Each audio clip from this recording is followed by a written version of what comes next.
అటు ఆయన నామానికి వందనాలు చెల్లిద్దాం. తండ్రి మీకు వందనాలయ్యా, పరిశుద్ధుడా మీకు వందనాలు, జీవము కలిగిన తండ్రి మీకు స్తోత్రాలు. ఈ రీతిగా నాయన మమ్మల్ని హెచ్చించారు, సజీవ లెక్కలు నిలిపారు.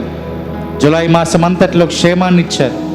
ఆగస్టు మాసము చూడటానికి మనసారని స్తుతించి గణపరిచి మహిమపరిచే గొప్ప కృపనిచ్చినందుకై వందనాలు.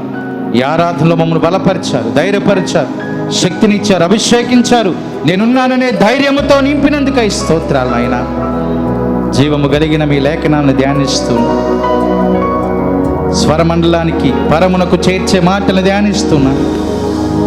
మాలో ఉన్నటువంటి ప్రతి పాపమును కూడా నా ప్రభ తేట తెల్లముగా చూపే మాటలు నేను ధ్యానిస్తున్నా. నా ప్రభ పరిశుద్ధులుగా చేసే మాటలు ధ్యానిస్తున్నాం నాయన. వాటి ద్వారా మమ్మల్ని బలపరచండి, ధైర్యపరచండి. వాటి ప్రకారమై నడుచినట్లుగా, జీవించినట్లుగా అనేక మందికి నా ప్రభ గొప్ప సాక్షులుగా ఈ లోకంలో మేము వెలుగునట్లుగా అటు జీవితాన్ని, క్రమమైన జీవితాన్ని సన్నిధిలో ఉన్నటువంటి మా అందరికీ ఈ మాటలు వింటున్న నీ ప్రియబిడ్డలందరికీ అనుగ్రహించి మీరే సమస్త మహిమ, ఘనత, ప్రభావాలు పొందమని మహాగణుడు, మహిమోన్నతుడు, పరిశుద్ధుడు యేసయ్య సర్వశక్తి కలిగినటువంటి నామమున ఈ ప్రార్థన అడిగి వేడుకొనుచున్నాము తండ్రి. ఆమేన్. హల్లెలూయా. దయచేసి అందరూ కూర్చుందాం పుల్లరా. బలమైన ఆరాధన జరిగించిన దేవాతి దేవునికి వందనాలు తెలియపరుస్తూ కొద్ది సమయము జీవము కలిగిన దేవుని మాటలను మనము ధ్యానం చేద్దాం. కూడి చేరి మీ అందరికీ మరొకమారు ప్రభు నామమున వందనాలు తెలియపరుస్తా ఉన్నాను. దేవుడు మనందరినీ కూడా దీవించినట్లుగా కొద్ది సమయము శక్తివంతమైన మాటలు మనము ధ్యానం చేసుకుందాం. అపోస్తలుడైన పౌలు గారు తన ప్రియ శిష్యుడైన తిమోతికి 2 పత్రికలు రాశాడు. మొదటి పత్రికలో ఉన్న కొన్ని మాటలను మనము ధ్యానం చేసుకుందాం పిల్లరా.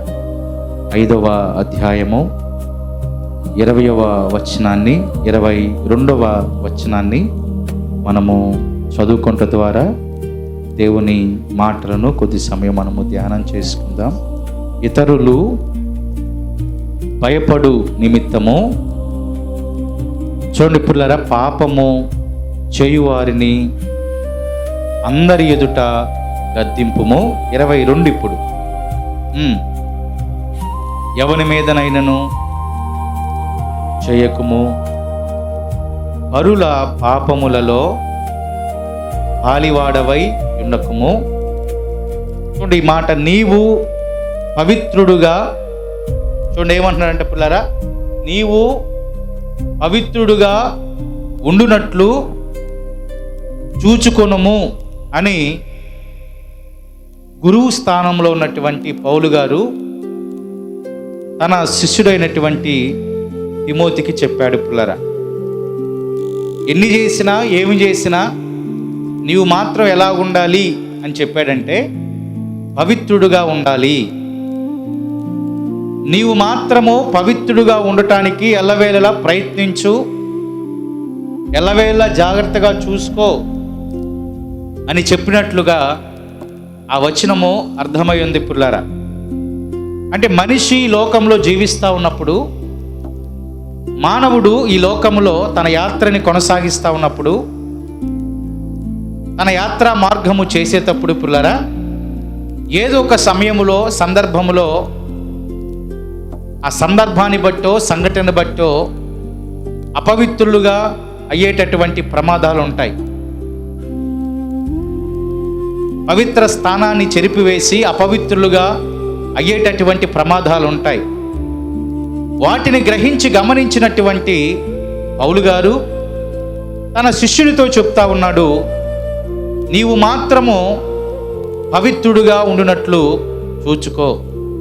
అంటే ఈ మాట తిమోతి గారికి మాత్రమే కాదు, సార్వత్రిక క్రైస్తవ సంఘములో ఉన్న క్రీస్తు అనేటటువంటి పునాది మీద, బండ మీద కట్టబడిన ఏ సంఘములో ఉన్నటువంటి విశ్వాసైనా, విశ్వాసురాలైనా వారు వారిని ఏ రీతిగా చూచుకోవాలంటే పుల్లరా, పవిత్రులుగా ఉండునట్లుగా జాగ్రత్తగా చూసుకోవాలి.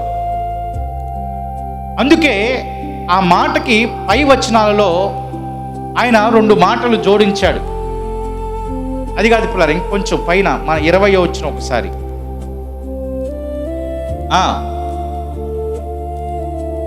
గద్దింపుము. ఇప్పుడు 22 ప్రారంభం.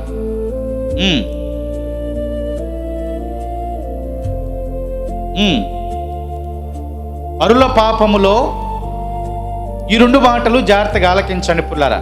పరుల పాపములలో పాలివాడవై ఉండకుము అని అన్నాడు అక్కడ.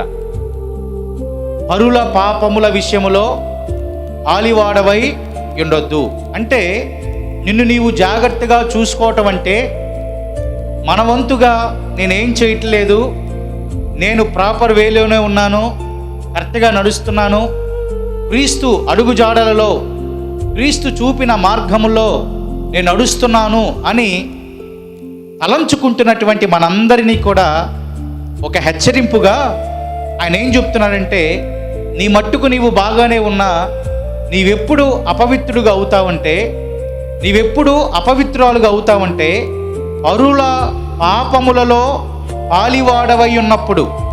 ఏమన్నాడో చూడండి పుల్లారా.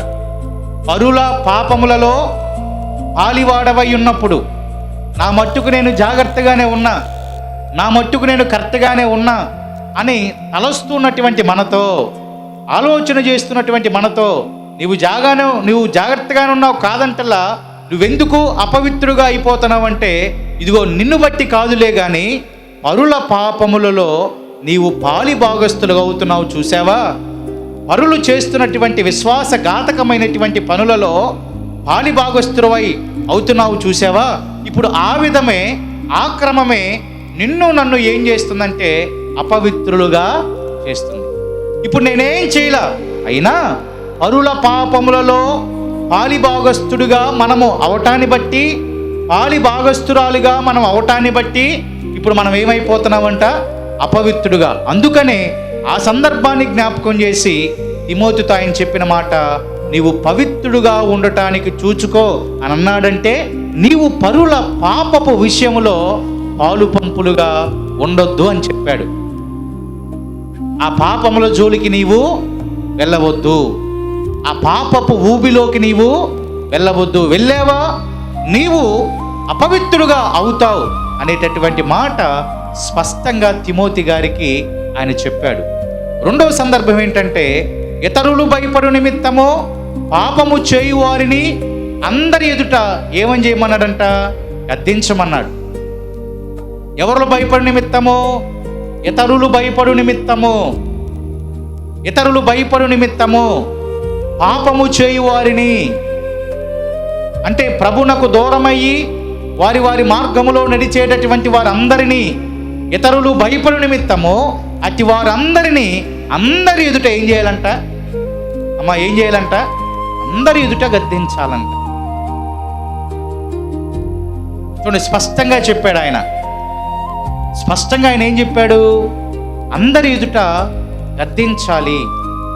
గద్దించాల్సిన అవసరం ఏముంది, గద్దించాల్సినటువంటి ఆవశ్యకత ఏముంది? ఒకటి, ఇతరులు భయపడతారు, అమ్మో నన్ను కూడా అలాగే అంటాడేమో, ఆ పాపపు జోలికి వెళ్తే నన్ను కూడా గద్దిస్తాడేమో, ఉన్న పరువు పోయిద్దేమో అని భయము వారిలోకి వచ్చింది. 2వది, దేవుని చిత్తం నెరవేరిద్ది. పురులారా, దేవుని చిత్తం నెరవేరిద్ది అంటే అంతటా అందరూ మారు మనసు పొందాలని లేఖనాలు మాట్లాడుతూ ఉన్నాయి. ఒకానొక దినాన అందరూ కూడా ప్రభువైన క్రీస్తు మార్గంలోనికి రావాలి అని లేఖనాలు మాట్లాడుతూ ఉన్నాయి. వారు ఆ మార్గంలోనికి రావాలంటే ఇదిగో పాపపు మార్గములో నడిచేటటువంటి వారందరినీ కూడా అందరి ఎదుట ఏం చేయాలంటే పుల్లరా, గద్దించాలి. ఆ గద్దింపునకు ఏమవ్వాలంటే ఇతరులు కూడా భయపడాలి, ఇతరులు కూడా భయపడాలి. పాపము చేస్తే ఇలా గద్దించబడతామా అని భయపడాలి, అంతే తప్ప మనం వారికి భయపడకూడదు. అర్థమైందండి? వారు భయపడాలి కానీ అమ్మో మనం వారికి భయపడి నాకెందుకులే ఈ బాధ అని మనం అనుకోకూడదు. ఒకానొక రోజు బాప్తిసం ఇచ్చేటటువంటి యోహాను గారు అలాగే చేశాడు. యోహాను సువార్తలో 14వ అధ్యాయము పుల్లారా 3-4 వచనాలు గనక మనం చూస్తే స్పష్టంగా అక్కడ రాయబడుతున్నటువంటి 2 వచనాలు మనం చూద్దాం. యోహాను సువార్త 14వ అధ్యాయం 3వ వచనం 4వ వచనం.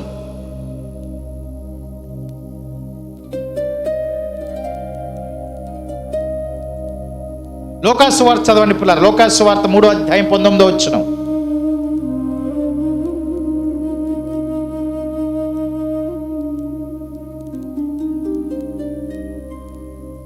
హేరోదు చేసిన సకల దుష్కార్యముల నిమిత్తమును అతని సోదరి భార్య అయిన హేరోదియా నిమిత్తమును యోహాను అతనిని గద్దించినందుకు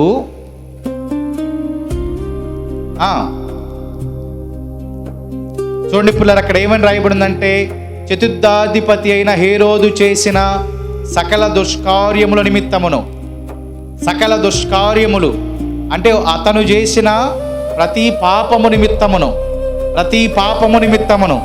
అతని సోదరుని భార్య అయిన హేరోదియా నిమిత్తమును యోహాను ఏం చేశాడంటే అతనిని గద్దించాడు. ఏమని గద్దించాడు? ఎందుకోసం గద్దించాడు? అతను చేసిన సకల దుష్కార్యముల నిమిత్తము, చేసిన పాపముల అన్నిటిని బట్టి. రెండోది అక్కడ రాయబడుతుంది, హేరోదియా నిమిత్తము, అతని సహోదరైనటువంటి ఫిలిప్పు భార్య అయినటువంటి హేరోదియా నిమిత్తము. అదే మాట మత్తయి సువార్తలో రాయబడి ఉంది పిల్లరా. మత్తయి సువార్తలో రాయబడి ఉంది. మత్తయి సువార్తలో గనక ఆ మాటను గనక మనం చూస్తే 14వ అధ్యాయం 3-4 వచనాల్లో, ఏలయనగా నీవు నీ సోదరుడైన ఫిలిప్పు భార్యగు హేరోదియను ఉంచుకొనుట న్యాయము కాదని యోహాను చెప్పగా, హేరోదు ఆమె నిమిత్తము యోహానును పట్టుకొని బంధించి చెరసాల్లో వేయించాడు. అంటే గద్దించాడు. ఏం చేశాడు పుల్లరా? నువ్వు చేసేది మంచిది కాదని గద్దించాడు. నువ్వు చేసేది యుక్తమైనది కాదని హెచ్చరించాడు. అందరి ఎదుటే హెచ్చరించాడు. ఏమి దాగుడు మూతలు ఏమి లేవు అక్కడ. అందరి ఎదుటే నువ్వు చేసేది మంచిది కాదు, అందులోనూ సకల దుర్మార్గము నువ్వు చేశావు, దుష్కార్యములు నువ్వు చేశావు అని ఏమాత్రము చాటు లేకుండా, అని ఏమాత్రం భయము లేకుండా, ఏమాత్రము బెదురు లేకుండా ఆ మనుషుడు చేసినటువంటి పని ఏంటంటే హెచ్చరించాడు. మరి దానికి అతను ఇచ్చినటువంటి బహుమతి ఏంటంటే పిల్లరా, పట్టుకొని బంధించి చెరసాల్లో వేయించాడు. అయినా ఏమైనా భయపడ్డా? లేదు. ఏమైనా బాధపడ్డా? లేదు పిల్లరా. సో మంచి చేసినటువంటి దానికి వచ్చేటటువంటి నెగిటివ్ ప్రతిఫలాన్ని బట్టి మనం బాధపడాల్సిన, దుఃఖించాల్సిన అవసరం లేదు. మంచి చేసినప్పుడు ఆ మంచి ద్వారా వచ్చేటటువంటి బాధ, దుఃఖము ఒకానొక దినాన నీకు ఆశీర్వాదమే, మేలే. కానీ అది ఏమాత్రమో దాన్ని మనం నెగిటివ్గా తీసుకోవాల్సినటువంటి అవసరం లేదు. అయితే నా పని ఏంటంటే ఇక్కడ దుష్కార్యములు చేసేవారిని, పాపములు చేసేటటువంటి వారిని, ఇతరులు భయపడు నిమిత్తము వారిని ఏం చేయాలంటే పుల్లరా, వారిని ఏం చేయాలంటే గద్దించాలి. అదే పని ఇక్కడ పౌలు గారు తిమోతి గారికి అప్పచెప్పినట్లుగా మనం చూస్తున్నాం పిల్లరా. అందరి ఎదుట గద్దించు, దాన్ని ఒప్పుకోవద్దు, గద్దించు అని చెప్పాడు. రెండోది, నరుల పాపపు విషయాలలో పాలిభాగస్తులుగా నీవు ఏమాత్రం కూడా ఉండొద్దు అని చెప్పి దానికి కొనసాగింపుగా నీవు పవిత్రుడుగా ఉండటానికి జాగ్రత్తగా చూసుకో అని అన్నాడు పిల్లరా. ఏమన్నారండి? పవిత్రుడుగా ఉండటానికి జాగ్రత్తగా ఉండు, జాగ్రత్తగా చూసుకో. సమయమో సందర్భమో ఎప్పుడు ఎలాగా మన పక్షమై ఆ పాపపు విషయాల్లోనికి లాగేసిద్దో మనకి తెలియదు. అటు జాగ్రత్త పడు. ఎలాగుండటానికి? పవిత్రుడుగా. దేవునికి స్తోత్రం. పవిత్రుడుగా ఉండటానికి నేటి దినాన సంఘము వారిని వారు జాగ్రత్తగా చూసుకోవాలి. అర్థమైందా పుల్లారా? సంఘముగా కూడి చేరిన మనము మనని మనం పవిత్రులుగా చేసుకోవడానికి జాగ్రత్తగా ఉండాలంట. జాగ్రత్తగా ఉండాలంట. ఎంతో జాగ్రత్తగా ఉంటేనే కానీ అట్టి జీవితంలో మనం కొనసాగలేం పుల్లారా. కొనసాగుతూ మరలా వేరే వాళ్ళ పాపపు విషయాల్లో పాలిభాగస్తులుగా అవ్వొద్దని చెప్పాడు. పాపములు చేసేటటువంటి వారిని గద్దించమన్నాడు. అందరి ఎదుట, వారు భయపడేటట్లుగా అందరి ఎదుట కూడా గద్దించమని, ఫైనల్గా నీవు జాగ్రత్తగా చూసుకో అని ఆ తిమోతి గారికి చెప్పినట్లుగా మనం చూస్తున్నాం పుల్లరా. అలాగూ చేస్తే ఏమైందంటే పుల్లరా, 4వ అధ్యాయం, తిమోతికి రాసిన పత్రికలోనే 4వ అధ్యాయం చివరి వచనం 16వ వచనాన్ని మనం చూడగలిగినట్లయితే అక్కడ రాయబడుతున్నటువంటి మాట,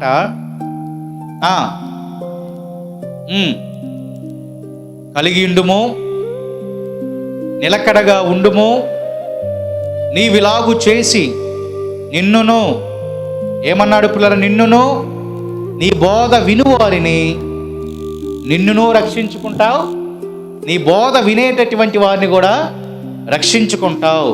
అంటే జాగ్రత్తగా ఉన్నప్పుడు నీ బోధన బట్టి, మన బోధన బట్టి, లేకపోతే యేసుక్రీస్తు ప్రభువు వారు దైవజనుల ద్వారా బోధించబడుతున్నటువంటి ప్రతి శ్రేష్టమైనటువంటి మాటను బట్టి జాగ్రత్తగా మనం ఉన్నప్పుడు, వాటిలో నిలకడగా మనం ఉన్నప్పుడు అంటే పుల్లరా, బోధ చేసేవారు రక్షించబడతారు, ఆ బోధ విన్నటువంటి వారు కూడా ఏమవుతారంట, రక్షించబడతారు. దేవునికి స్తోత్రం కలుగును గాక. 2 విధాలుగా పని జరిగింది ఇక్కడ. అంటే బోధ చేసేవారు రక్షించబడతారు, వినేటటువంటి వారికి కూడా రక్షణ కలుగుతుంది. అలాగూ చేస్తేనే అంట, ఉందనేదన్నమాట, నీవిలాగు చేస్తేనే, నీవిలాగు చేసి, ఎలాగూ చేసి ఆ బోధన బట్టి జాగ్రత్తగా జీవించినంత కాలము, ఆ బోధలో నిలకడగా స్థిరముగా ఉన్నంత కాలము, అలాగూ నీవు చేస్తున్నంత కాలము కూడా అదిగో ఏమని రాయబడిందంటే నిన్నును రక్షించుకుంటావు, నీ బోధ వినువారిని కూడా రక్షించుకుంటావు. అంటే ప్రతి దైవజనుడు కూడా ప్రశ్నని సంధించుకోవాలి, నేను చేసే బోధ ఎదుటి వారికి రక్షణ కలుగుతుందా లేదా? ఈ సొంత బోధన బోధిస్తున్నావా, దైవ చిత్తానుసారమైనటువంటి బోధన బోధిస్తున్నావా అని ప్రతిరోజు కూడా మేము పరీక్ష చేసుకోవాలి పిల్లరా. ఏదో వచ్చాము, చెప్పాము, సిద్ధపడ్డాం, వెళ్ళేవని కాకుండా, అర్థమవుతున్న పిల్లరా, వచ్చాము, సిద్ధపడ్డాం, వెళ్ళేవని కాకుండా ఈ బోధ ఏం చేస్తున్నాం, ఎలాగ చేస్తున్నాం, ఆ బోధలో మనం నిలకడగా ఉన్నామా లేదా, ఆ బోధలో చేసే బోధలో మనం స్థిరంగా ఉన్నామా లేదా, ఆ విషయాల్లో జాగ్రత్తగా ఉన్నామా లేదా అని మమ్ములను మేము పరిశీలన చేసుకోవాలి అని పౌలు గారు చెప్తున్నాడు అక్కడ. ఆ మాట స్పష్టంగా తిమోతి అన్నాడు, నీవు ఇలాగ చేసి ఇలాగ చెయ్యి అంటే చెప్పే మాట ఆ మనుషుడు పాటించినట్లుగా, తద్వారా వినేటటువంటి వారందరూ పాటింపజేసేటట్లుగా చేస్తూ అందరినీ కూడా ఏం చేయాలంటే రక్షణ మార్గములోనికి నడిపించాలి. అప్పుడు ఆటోమేటిక్గా మనం జాగ్రత్తగా చేసుకుంటాం, మనం పవిత్రులుగా జాగ్రత్తగా ఉండేటట్లుగా మనల్ని మనం కాపాడుకుంటాం పుల్లారా. కాబట్టి ఆ బోధలో కూడా జాగ్రత్తగా ఉంటూ ఆ బోధలో నిలకడగా ఉండాలి. బోధలో ఏం చేయాలంటే పుల్లారా, నిలకడగా ఉండాలి. సంఘము కూడా నిలకడగా ఉండాలి, సంఘము స్థిరముగా ఉండాలంట. సంఘము ఎలాగ ఉండాలంటే పుల్లారా, స్థిరముగా, నిబ్బరము కలిగి, ధైర్యముగా, స్థిరముగా సంఘం ఉండాలంట. వెలుగు కలిగి ప్రార్థన చేస్తూ స్థిరముగా ఎప్పుడుంటారంటే పుల్లారా, ఎప్పుడైతే ఆ బోధ వింటారో, సరైనటువంటి బోధలో జాగ్రత్తగా వారు కాపాడుకుంటూ ఆ బోధలో ఎప్పుడైతే నిలకడగా కొనసాగుతారో అప్పుడు స్థిరంగా కొనసాగుతారు, ప్రార్థనలో కొనసాగుతారు. వారికి వారు ఏమాత్రము కూడా అపవిత్రత రానియకుండా పవిత్రతతో వారిని వారు జాగ్రత్తగా చేసుకుంటూ పరుల పాపము జోలికి రాకుండా పరులు పాపము చేస్తున్న వారిని హెచ్చరించేటటువంటి వారిగా ఉంటారు పిల్లలు. అట్టి బోధ కావాలి. అర్థమైందా పుల్లరా? ఉజ్జగించే బోధ కాకుండా హెచ్చరించేటటువంటి బోధ, ఉజ్జరించే విధానము కాకుండా, ఉజ్జగించే విధానం కాకుండా హెచ్చరించేటటువంటి బోధ. పరుల పాపములో నువ్వు పాలు పంపులు పొందుతున్నావు అని ధైర్యంగా చెప్పగలిగినటువంటి బోధ. వారు ఎలాంటి వారైనా, ఎంతటి ఉన్నత స్థితిలో ఉన్నటువంటి వారైనా నువ్వు తప్పు చేస్తున్నావు అని అందరి ఎదుట గద్దించగలిగిన బోధలో దైవజనుడు, సంఘము నిలకడగా ఉండాలి అని పౌలు గారు చెప్తా ఉన్నాడు. దేవునికి స్తోత్రం. పౌలు గారు అలాగే చెప్తున్నాడు పుల్లారా. దైవజనుడు ఉండాలంట, సంఘము కూడా ఉండాలంట. అందుకే అక్కడ అలాగు చేసి నిన్నును నీ బోధ వినేవారందరినీ అన్నాడు అక్కడ. అంటే తిమోతి గారిని ఏమి ఎగ్జామ్షన్ ఇవ్వాలి ఆయనకి, నువ్వు అవసరం లేదు అలా, నువ్వు బోధించు, నీకు నచ్చినట్లు బోధించని చెప్పలా. నిన్నును అన్నాడు అక్కడ, నీ బోధ వినేవారందరిని అన్నాడు అక్కడ. నిన్నును నీ బోధ వినేటటువంటి వారందరినీ కూడా రక్షించేటటువంటి విధానంలోనికి రావాలి అని. అందుకు ఆయన చెప్పినటువంటి మాటల సారాన్ని గనక మనం చూస్తే, చాలాసార్లు ఈ మాటలు మనం విన్నాం. మరొకసారి చూడండి పిల్లరా, 4వ అధ్యాయం పిల్లరా 12వ వచనాన్ని మనం చదువుదాం.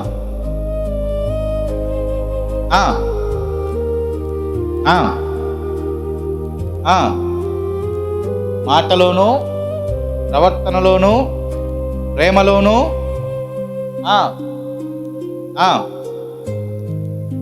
ఏమన్నాడు అక్కడ? యవనం బట్టి ఎవడునో నిన్ను తృణీకరింపనీయకము గాని అన్నాడు. అంటే యవన స్థితిలో ఉన్నప్పుడు ఎదుటివారు ఏం చేస్తారంటే ఆ మాటలు పట్టించుకోరు.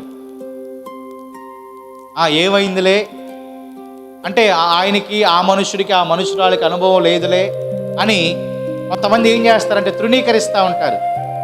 కాదా పుల్లారా? ఆ మాటను వినకుండా ఉంటారు, ఆ మాటను లెక్క చేయకుండా ఉంటారు. కానీ పౌలు గారు ఆయన ధైర్యపరచడానికి ఏమని చెప్తున్నాడు? ఇదిగో మాటలోను ప్రవర్తనలోను ప్రేమలోను విశ్వాసములోను పవిత్రతలోను విశ్వాసులకు మాదిరిగా ఉండు అన్నాడు. దేవునికి స్తోత్రం. ఒకవేళ ఎవరైనా యవ్వనం బట్టి నిన్ను తృణీకరిస్తారేమో, తృణీకరింపకము. కానీ ఈ విషయాలలో నీవు గనక మాదిరిగా ఉంటే, నీవు గనక మాదిరి చూపిస్తే, మాటలోను ప్రవర్తనలోను ప్రేమలోను విశ్వాసములోను పవిత్రతలోను ఒక దైవజనుడు మాదిరిగా ఉంటే, సంఘము కూడా మాదిరిగా ఉంటుంది, మాదిరిగా నడుస్తుంది. అప్పుడు వారు పరుల జోలికి వెళ్ళడు, పాపముల జోలికి వెళ్ళడు, పరుల పాపముల జోలిలో పాలిభాగస్తుడిగా ఉండడు, వారిని వారు పవిత్రులుగా చేసుకుంటూ ఉంటారు. కావున సంఘమంతయు కూడా ఈ విషయాలలో నిలకడ అనేటటువంటిది చాలా అవసరమైనది. కాబట్టి మాటలో కూడా మాదిరిగా ఉండాలి మనం. చాలామంది మాటలు తోటాల్లాగా పేలుస్తూ ఉంటారు. ఏబు గ్రంథం 5వ అధ్యాయం 21వ వచనంలో రాయబడుతున్నటువంటి మాట గనక చూస్తే, ఏబు గ్రంథం 5వ అధ్యాయం 21వ వచనంలో ఒక మాట రాయబడి ఉంది పుల్లారా.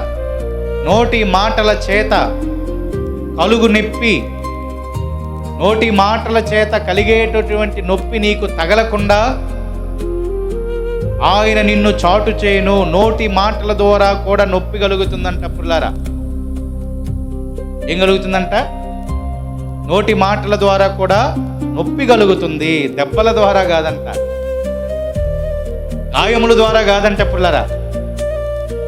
నోటి మాటల ద్వారా కలిగేటటువంటి నొప్పి తగలకుండా రంగంలోకి ఎవరు దిగుతున్నాడు? ఆయన వస్తున్నాడంట. అంటే నోటి మాట ఎంత పవర్ఫుల్లో చూడండి ఒకసారి.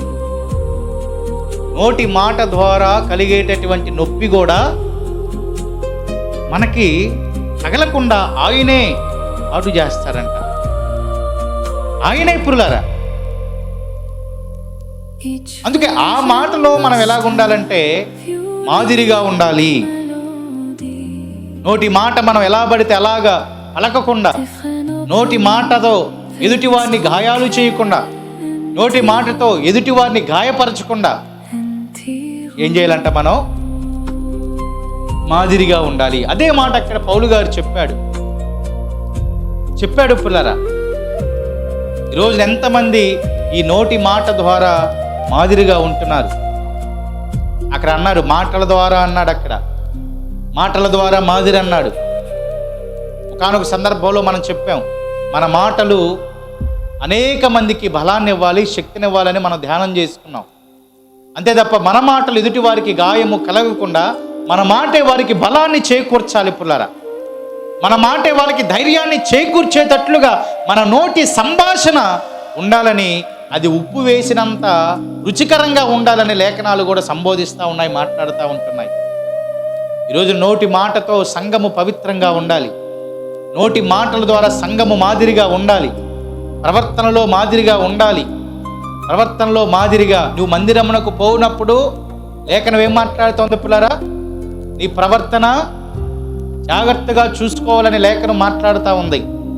మందిరమునకు పోవునప్పుడు అంటే మందిరమునకు వెళ్ళేవాళ్ళు, మందిరమునకు వెళ్తున్న వాళ్ళు అని అర్థం. వెళ్ళే రోజు అని అర్థం కాదు పిల్లరా. అంటే వెళ్ళే రోజు జాగ్రత్తగా ఉంటే చాలని కాదు అక్కడ. వెళ్ళే ఆదివారం రోజు జాగ్రత్తగా ఉంటే చాలులే, శనివారం రోజు జాగ్రత్తగా ఉంటే చాలులేని కాదు అక్కడ. అర్థమైందండి? అంటే వారంతా కూడా ప్రవర్తనలో బాగుండాలని అర్థం. ఒకరోజు ఒక ఆయన నాతో అన్నాడు, నేను ఆదివారం టీవీ కూడా చూడనయ్యా అన్నాడు. ఆదివారం నేను అసలు పవిత్రమైన రోజు టీవీ కూడా చూడను అన్నాడు. నాకు మనసులో అనిపించింది, అంటే ఒక ఆదివారం తప్ప మిగతా రోజు చూస్తారేమో అని నాకు. నేను ఆ మాట ఆయనతో అనలేదులే, కానీ నా మనసులో అనుకున్నా, నేను ఆదివారం చాలా పవిత్రంగా ఉంటాను, నిష్ఠగా ఉంటాను అని నాతో అన్నాడు. మనూరు వ్యక్తే. ఆయన ప్రభు పిలుపుని అందుకున్నాళ్ళండి. చెప్తున్నా, అంటే ఆ ఒక్కరోజు మాత్రమే కాదు, అంటే ఆ ఒక్కరోజు ఆయన ఎంత బాగా చూసుకున్నాడో మిగిలిన రోజులు కూడా అలాగే చూసుకోవాలి. దేవునికి స్తోత్రం. అంటే ఒక్కరోజు నిష్ట కాదు పిల్లారు, ఇది పవిత్రమైన పరిశుద్ధమైనటువంటి దినము రోజున ఉండేటటువంటి నిష్ట కాదు. అది మాదిరి చూపమంటే ఒకరోజు చూపించే మాదిరి కాదు. అది పవిత్రంగా ఉండమంటే ఆ రోజు పరిశుద్ధంగా పవిత్రంగా ఉండేటటువంటి దినము రోజు కాదు పిల్లరా. దినదినము నూతన పరచబడాలని లేఖనాలు మాట్లాడుతూ ఉన్నాయి.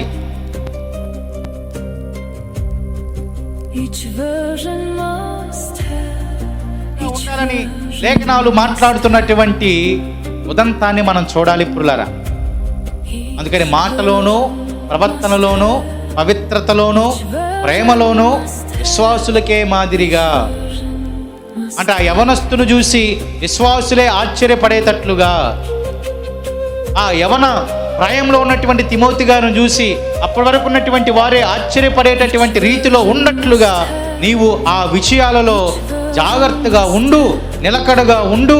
అలాగూ చేసి నిన్ను రక్షించుకో, నీ బోధ విన్నటువంటి వారందరినీ కూడా రక్షించుకో అని క్లియర్గా, స్పష్టంగా, డైరెక్ట్గా, ఏమాత్రము అరమరిక లేకుండా పౌలు గారు తిమోతి గారితో చెప్తూ ఉంటున్నటువంటి మాటను అక్కడ మనం చూస్తున్నాం పులారా. 13వ వచనం అంటున్నటువంటి మాట, నేను వచ్చు వరకు చదువుట యందును హెచ్చరించుట యందును బోధించుట యందును జాగ్రత్తగా ఉండుము. దేవునికి స్తోత్రం. ఏమన్నాడు చూడండి ఇంకా స్పష్టంగా, నేను వచ్చే అంతవరకు కూడా చదువుట యందును హెచ్చరించుట అందును బోధించుట ఎందునో జాగ్రత్త అన్నాడు. చూడండి ఎన్ని జాగ్రత్తలు చెప్తున్నాడు చూడండి పిల్లారా. చూడండి తన గురువు గారు శిష్యుడికి ఎన్ని జాగ్రత్తలు చెప్తున్నాడు. అంటే ఈ సేవ అనేది ఒక ఆషామాషి కాదని చెప్తున్నాడు పిల్లారా. ఒక విశ్వాసిగా జీవించడం అనేది ఆషామాషి కాదని చెప్తున్నాడు పిల్లారా. ఇక్కడ జాగ్రత్తగా ఉండంటున్నాడు.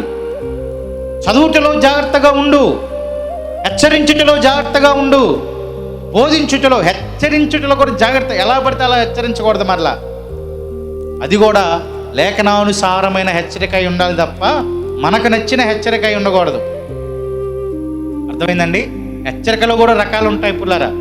లేఖనానుసారంగా చేసే హెచ్చరిక ఉండిద్ది, మనకు నచ్చినట్లుగా చేసేటటువంటి, అంటే లేఖనానుసారంగా చేసే హెచ్చరిక ఎలా ఉండిద్దంటే, నువ్వు ఇలాగ చేస్తున్నావు, అలాగ చేయకూడదు, అలా చేస్తే దానివల్ల వచ్చే ప్రతిఫలం ఇది, అలాగ చేయకుండా నువ్వు క్రమంగా ఉంటే నువ్వు దీవించబడతావని విధానంలో చేసే హెచ్చరిక వేరు.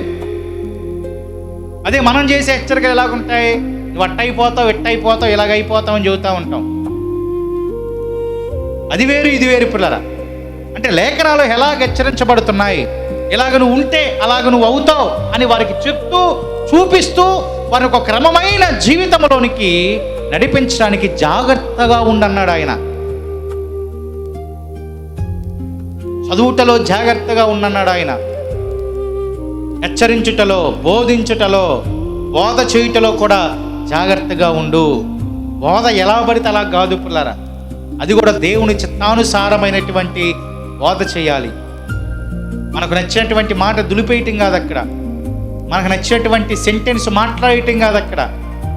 దేవునికి సంబంధించినటువంటి ప్రతి మాట స్పష్టంగా సంఘానికి చెప్తూ, సంఘానికి వివరిస్తూ, వారిని కూడా ఆ బోధలోనికి నడిపించేటట్లుగా దైవజనుల బోధ ఉండాలి.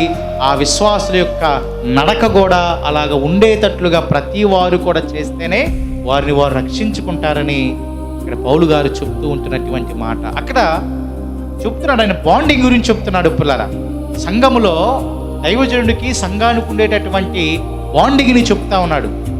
ఆ బాండింగ్ గనక చెడిపోతే, ఆ బాండింగ్ గనక దూరం అయిపోతే, దైవజనుడికి విశ్వాసికి మధ్య బాండింగ్ గనక దూరం అయిపోతే, ఇక చెప్పేది ఆలకించరు, చెప్పేది వినరు, చెప్పేది విన్నా పాటించేటటువంటి వారిగా ఉండరు. కాబట్టి ఆ బాండింగ్ విషయంలో కూడా జాగ్రత్తగా సంఘం ఉండాలి అని పౌలు గారు చెప్తా ఉన్నాడు. పిల్లరా, అంటే విశ్వాసులకి దైవజనుడికి మధ్య బాండింగ్ ఉండాలి. అప్పుడు ఆ రీతిలో గనక ఉంటే అప్పుడు అపవిత్రత ఆ మనుషులకి ఏమాత్రం కూడా రాదు. అందుకే ఆయన క్రన్నాడు. పిల్లరా, 15వ వచనంలో, నీ అభివృద్ధి అందరికీ తేటగా కనబడు నిమిత్తము వీటిని మనస్కరించుము, వీటి యందే సాధనము చెయ్యి అన్నాడు. అంటే నీ అభివృద్ధి అందరికీ తేటగా కనబడాలంటే వీటిని మనం చెయ్యాలి.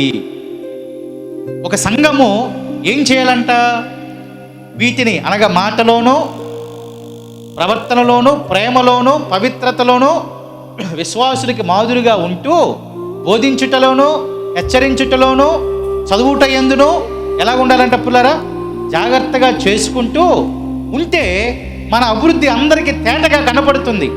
అది ఒక దైవజనుడికి చెప్పే మాట కాదు. ఆలకించండి పుల్లారా, దైవజనుడికి చెప్పే మాట కాదు, విశ్వాసికి చెప్పే మాట, సంఘానికి చెప్పే మాట. నీ అభివృద్ధి తేటగా ఉండాలంటే వీటిని మనం చెయ్యాలి. నీ అభివృద్ధి అందరికీ తేటగా కనబడాలంటే ఇవి మనం చేయాలి, వీటిని మనం మనస్కరించాలి, వీటి యందే సాధనము చేయాలి. ఆమేన్. వాటి యందే ఏం చేయాలంట పుల్లారా? సాధనము చేయాలి. ప్రతిరోజు కూడా ఏం చేయాలంట? సాధనము గనక చేస్తే, అలా ఉండాలయ్యా, అలా ఉండేటట్లు నన్ను మలచవా, నన్ను చేయవా అని గనక ప్రతిరోజు వాటి విషయమై గనక మనం నడవగలిగినట్లయితే ఖచ్చితంగా మన అభివృద్ధి, ఏ అభివృద్ధి అది? ఆత్మీయ అభివృద్ధి. చెప్పండి దేవునికి స్తోత్రం. ఆత్మీయ అభివృద్ధి పుల్లారా. ఏ అభివృద్ధి అండి అది? ఆత్మీయ అభివృద్ధి అందరికి అప్పుడు తేటగా కనపడుతుంది. అప్పుడు ఎదుటివారు ఏమనుకోవాలి? పరులు ఏమనుకోవాలి? చెప్పండి, పరులు ఏమనుకోవాలి? అప్పుడు అమ్మో ఈయన నన్ను హెచ్చరిస్తాడ్రా అని అనుకోవాలి. అర్థమైందండి? ఈయన హెచ్చరిస్తాడ్రా, ఈయన ఊరుకోడ్రా, ఈమె ఊరుకోడ్రా, ఈమె హెచ్చరించిదిరా అని వారు మనల్ని చూసి భయపడాలి పుల్లారా. అట్టి ఆత్మీయ అభివృద్ధి మనం పొందుకోవాలి. ఈ అభివృద్ధి అందరికీ తేటగా కనబడాలంటే, ఆత్మీయ అభివృద్ధి తేటగా కనబడాలంటే, కనబడటం అంటే అర్థం ఏంటి? ఈ మనుషుడు ఒప్పుకోడరా అని వాళ్ళ నోటితో వాళ్ళే అనాలి పిల్లారా. ఈ సహోదరి ఈ పని చేస్తే ఒప్పుకోదురా. అర్థమైందండి? ఈ సహోదరుడు మనం గనక ఈ పని చేస్తే ఒప్పుకోడురా అని వారు అనుకునేటట్లుగా వారికి మన ఆత్మీయ అభివృద్ధి కనపడేటట్లుగా మనం జాగ్రత్తగా చేసుకోవాలి. అర్థమైందా పుల్లారా? ఒప్పుకోడు, ఆయన ఒప్పుకోడు, ఆమె ఒప్పుకోదు, పలానా సహోదరి ఒప్పుకోదు, పలానా సహోదరుడు ఒప్పుకోడు. ఆ భయం ఉంటే మనం పాపపు జోలికి వెళ్ళం పుల్లారా. అరుల పాపపు జోలికి వెళ్ళం పుల్లారా. పాపం చేసేటటువంటి వారిని కూడా గద్దిస్తానే ఉంటాం. ఈ రోజున ఈ విషయాలలో నిజంగా సంఘం అనేటటువంటిది వెనకబడిపోయింది. ఇతరులను హెచ్చరించే విషయాల్లో సంఘము వెనకబడిపోతూ ఉంటాడు. అందరూ ఏమనుకుంటాడు? అది దైవజనుడు బాధ్యత అనుకుంటాడు. కాదు పుల్లారా, అది దైవజనుల బాధ్యత కాదు. ఒక విశ్వాస క్రమంలో నడుస్తున్న ప్రతి క్రైస్తవ సహోదరు యొక్క బాధ్యత అది. హెచ్చరించే బాధ్యత దేవుడు అందరికి ఇచ్చాడు. హెచ్చరించేటటువంటి ధన్యత దేవుడు అందరికి ఇచ్చాడు. మనం హెచ్చరించాలి. ఆలిభాగస్తులుగా అవ్వకుండా హెచ్చరించేటటువంటి వారిగా ఉంటే అప్పుడు మన అభివృద్ధి అందరికీ తేటగా కనబడి వారన్నా భయపడి ఆ పాపపు విషయాల జోలికి వెళ్లకుండా వారిని వారు పవిత్రులుగా చేసుకుంటారు. దేవునికి స్తోత్రం కదా. ఒక భయం ఉంటే చేసుకుంటారు కదండి. ఒక భయం ఉంటే, అమ్మో అనే భయం ఉంటే ఇక ఆ మార్గంలోనికి వెళ్లకుండా వారిని వారు పవిత్రులుగా చేసుకుంటారు. అసలు ఆ భయమే లేకపోతే ఇక అలాగే వెళ్తారుగా, అలాగే అపవిత్రులుగా వెళ్ళిపోతారు కదా పిల్లలు. ఒక భయం అనేది ఉంటే వారు ఒకనొక రోజైనా మారి వారు పవిత్రులుగా చేసుకోవడానికి సిద్ధపడతారు, ప్రయత్నిస్తారు. అసలు ఏ భయం లేకుండా, ఏ భయం లేదనుకో, వారు ఈరోజు ఎలా ఉన్నారో రేపు అలాగే ఉంటారు, ఎల్లుండి కూడా అలాగే ఉంటారు. ఒక భయం అనేది ఎవరి రూపంలో వారికి ఏర్పాటు అవ్వాలంటే నీ ఆత్మీయ అభివృద్ధే, నీ ఒప్పుకోవు అనేటటువంటి మాటే ఎదుటి వారిలో భయము కలిగించాలి. అది మన సొంత వారిలో కూడా. పరులు అంటే మనం ఏమనుకుంటామంటే పక్కన వారిని పక్కన పెట్టేది పుల్లారా. మన ఇంటిలో ఉన్నటువంటి వారైనా ఇటువంటి పనులలో ఉంటే గనక వారిని హెచ్చరించేంత ఆత్మీయ అభివృద్ధి మనం సంపాదించుకోవాలి. అది మన ఆత్మీయ అభివృద్ధి అందరికీ తేటగా కనపడటం అంటే. అర్థమవుతుందా పుల్లారా? ఆ విధమైనటువంటి మార్గములలో నడవాలి అని పౌలు గారు తిమోతి గారికి చెప్తూ ఉన్నటువంటి మాట పుల్లారా. ఎన్నో నిగూఢమైనటువంటి అర్థాలు ఉన్నాయి అందులో. ఆ పత్రిక మొత్తం సారాంశం ఏంటంటే పవిత్రుడుగా ఉండాలి అనే సారాంశం, పవిత్రుడుగా జీవించాలి అనే సారాంశం, పవిత్రుడుగా బతకాలి అనే సారాంశం పుల్లారా. అది ఎంత చేసినా ఏం చేసినా పవిత్రత లేకపోతే, పరిశుద్ధత లేకపోతే మనం ప్రభువు చూడలేమని లేఖనాలు మాట్లాడుతున్నాయి పుల్లారా. ఎంత చేసినా ఏం చేసినా, ఎన్ని అద్భుతాలు చేసినా, ఎన్ని సహాయాలు చేసినా పవిత్రత లేకపోతే ప్రభువు రాజ్యాన్ని స్వతంత్రించుకోలేమో అని లేఖనాలు మాట్లాడుతూ ఉన్నాయి. ఎన్ని సహాయాలు చేస్తే ఏమి, ప్రభుని చూడకుండా, ప్రభు రాజ్యానికి వెళ్లకుండా ఎన్ని దాన ధర్మార్యాలు చేస్తేనేమి, అవి చేసి మనం అపవిత్రులుగానే ఉండిపోదామా? ఆలోచించాను ఒకసారి. నేను దాన ధర్మాలు చేసేసానులే, ఇంకా నాకు పవిత్రత అవసరం లేదులే అని అనుకుంటామా? అందుకే చాలామంది ఇలాగే ఉండిపోతున్నారు. నేను మంచివానిలే అని ఉండిపోతూ ఉన్నారు. కానీ వాళ్ళు ఏం చేస్తున్నారంటే పరుల పాపపు విషయాల్లో పాలిభాగస్తులు అయిపోతున్నారు. అప్పుడు కూడా మనకు అపవిత్రత అంటుకున్నది, పవిత్రులుగా మారలేం, మలచబడలేం. కాబట్టి నీ ఆత్మీయ అభివృద్ధి అందరికీ తేటగా కనబడాలి. నా ఆత్మీయ స్థితి అందరికీ తేటగా కనబడాలి. హెచ్చరించాలి పుల్లారా. ఇది మంచిది కాదని హెచ్చరించాలి. హెచ్చరించడం కూడా దేవుని చిత్తానుసారమైనటువంటి హెచ్చరిక,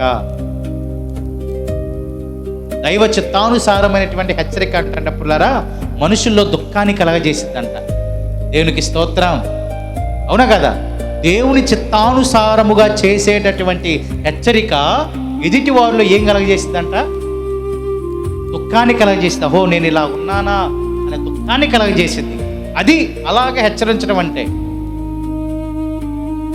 అది అలాగా ఆ క్రమంలో నడటం అంటే. అటు వీటన్నిటి విషయాల్లో నిలకడగా సంఘం ఉండాలి. నిలకడగా సంఘ దైవజనుడు ఉంటూ, సంఘ విశ్వాసులు ఉంటూ, వారి మధ్య బాండింగ్ చెదరకుండా, చెడిపోకుండా.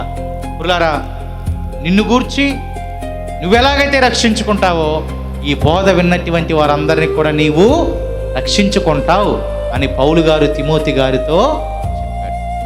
ఇప్పుడు నేను రక్షించబడాలి, నెంబర్ 1. నెంబర్ 2, ఈ బోధ విన్నటువంటి వారికి కూడా ఏం కలగాలంట? రక్షణ కలగాలి. అది దేవుని యొక్క టార్గెట్. అది పుల్లారా, దేవుని యొక్క విజన్ అది, దేవుని యొక్క దూరదృష్టి అది పుల్లారా. నువ్వు రక్షించుకుంటూ, సంఘాన్ని రక్షించుకుంటూ, ఆత్మీయ అభివృద్ధి అందరికీ తేటగా కనబడు నిమిత్తముగా మన వాటిని మనస్కరిస్తూ, వాటి అందే సాధనము చేస్తూ పవిత్రులుగా మనం జీవించేటటువంటి, ఎదిగేటటువంటి అనుభవాల వైపునకు మనం నడవాలి, సంఘము నడవాలి. చెప్పండి, ఇక మీదట మీరు ఇలాంటి విషయాలు మీకు ఎదురవితే, కనబడితే నాకెందుకులే అని వెళ్ళిపోతారా? హెచ్చరించేవారుగా అవుతారా? చెప్పండి పుల్లారా, అవుతారా? హెచ్చరించేవారుగా అవుతారా? దేవుడు మన నుంచి కోరుకుంటుంది అదే. దేవుడు మన నుంచి కోరుకుంటుంది అదే పుల్లారా, హెచ్చరించేవారుగా. రెండోది, పరుల పాపపు జోలికి వెళ్ళొద్దండి. వాళ్ళు ఏదో పనికిమాలిన పనులు చేస్తే ఆ పనుల జోలికి మనం వెళ్ళకుండా మనం పవిత్రులుగా చేసుకోవాలి. ఆ జోలికి వెళ్ళకుండా పవిత్రులుగా చేసుకుంటూ ఇతరుల ఎదుట వారిని గద్దిస్తూ వారు భయపడేటట్లుగా, వారు ఆ మార్గంలో విడిచి ప్రభు మార్గంలోనికి నడిచేటట్లుగా వారిని మనం గద్దిస్తూ వారికి క్షేమాన్ని కోరుకుంటూ నీ అభివృద్ధి అందరికీ తేటగా కనబడుతూ నిన్ను నువ్వు రక్షించుకుంటూ నీ సంఘములో ఉన్నటువంటి బిడ్డలను కూడా రక్షించుకుంటూ ఆత్మీయ క్రమములో మనం ఎదిగి ఫలించే అనుభవాల వైపునకు మనం నడుచున్నట్లుగా ప్రార్థన చేద్దాం పుల్లరా. దేవుడు ఈ మాటలను దీవించునుగాక. ఆమేన్. ప్రార్థన చేద్దాం. ఎత్తబడిన వాక్కు కోసం ప్రార్థన చేద్దాం పుల్లరా. ఎత్తబడిన వాక్కు కోసం ప్రార్థన చేద్దాం. దేవాతి దేవుడు మనతో మాట్లాడాడు, మనతోనే మాట్లాడి ఉన్నాడు. నీవు పవిత్రులుగా ఉండటానికి దీన్ని నీవు జాగ్రత్తగా చూసుకో అని అన్నాడు. ఇతరుల పాపముల జోలికి వెళ్ళొద్దన్నాడు. పాలి భాగస్తులుగా ఉండొద్దన్నాడు. ఇతరులు భయపడు నిమిత్తము పాపము చేసేవాని అందరి ఎదుట గద్దించమన్నాడు. బోధన గురించి జాగ్రత్తగా ఉండమన్నాడు, నిలకడగా ఉండమన్నాడు, స్థిరముగా ఉండమన్నాడు. మాటలోను ప్రవర్తనలోను ఇదిగో విశ్వాసులకి మాదిరి, పవిత్రతలోను మాదిరి. చదువుట ఎందును, బోధించుట ఎందును, హెచ్చరించుట ఎందును ఇదిగో మాదిరి కలిగి మనం ఉండినట్లుగా అటు కృపా ధన్యత నాకు దయచేయి.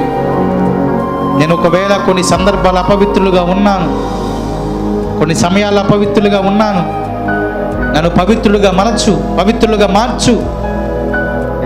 నా దైవజనునికి మాటకి నేను లోబడాలి ప్రభువా. దైవజనుని పిలుపుకి లోబడాలి ప్రభువా. మీ బోధ దైవజనుని నోటి ద్వారా వచ్చింది. ఆ మాటకి లోబడాలి, ఆ పిలుపుకి లోబడాలి, దైవజనునికి లోబడాలి. అటు మనసును దయచేవా, అటు ధన్యత దయచేవా. నా అభివృద్ధి అందరికీ తేటగా కనబడనివ్వవా. నా ఆత్మీయ అభివృద్ధి అందరికీ తేటగా కనబడనివ్వవా అని ప్రభుని అడుగుదాం. ప్రార్థన చేద్దాం. ప్రభుని అడుగుదాం, పుల్లారు అడుగుదాం, ప్రార్థన చేద్దాం. ఎత్తబడిన వాక్యం కోసం ప్రార్థన చేద్దాం. ప్రార్థనలో ముందుకు కొనసాగుదాం. జీవాధిపతి, సర్వాధికారి, మహోన్నతుడైన దేవా నీకు వందనాలు. పరిశుద్ధుడా మీకు స్తోత్రాలు. జీవము కలిగిన మీ మాటలతో మమ్మల్ని బలపరిచారు, హెచ్చరించారు, మమ్మల్ని గద్దించారు. సరైన బాండింగ్లో ఉండాలని గద్దించారు. వారిలో పాపము జోలికి వెళ్ళొద్దన్నారు. పాపము చేసే వారిని గద్దించమన్నారు అందరి ఎదుట. అటు ధైర్యాన్ని దయచేవా, అటు ఆత్మీయ క్షేమాన్ని దయచేవా, అటు ఆత్మీయ అభివృద్ధి ధైర్యము నాకు దయచేవా కాబట్టి ధన్యత నాకును, నా సంఘమునకు, సన్నిధిలో కూర్చిన ప్రతి బిడ్డకు దయచే. ఆ రీతిగా మేము ఎదిగి ఫలించి అనేక ఆశీర్వాదాలకు పాత్రులుగా ఉన్నట్లుగా నీ కృపా సహాయము సమృద్ధిగా మాకు అనుగ్రహించి మీరే సమస్త మహిమ, ఘనత, ప్రభావాలు పొందమని మహాగణుడు, మహిమోన్నతుడు, పరిశుద్ధుడు యేసయ్య సర్వశక్తి కలిగినటువంటి నామమున ఈ ప్రార్థన అడిగి వేడుకొనుచున్నాము తండ్రి. ఆమేన్. హల్లెలూయా.